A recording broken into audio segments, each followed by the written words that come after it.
Tonight, let's hear a story about the rainy season in Japan. When the skies turn gray, little white dolls appear in the windows.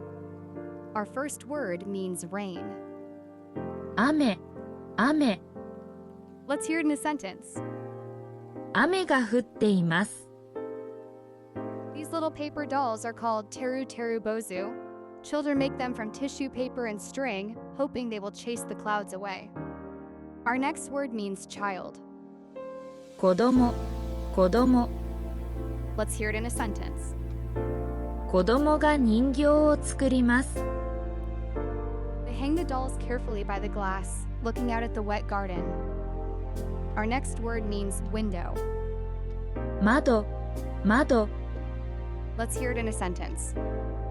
窓から外を見ます。As they tie the string, they sing a little song, asking the doll to bring a beautiful tomorrow. Our next word means wish. 願い、願い、Let's hear it in a sentence. 願いを込めて歌います。And when morning comes, the clouds part, and golden light fills the room. The little doll has done its job. Our next word means sunny weather. 晴れ、晴れ、Let's hear it in a sentence. 明日は晴れです。May your tomorrow be bright and beautiful too. Our final word means good night. おやすみなさい。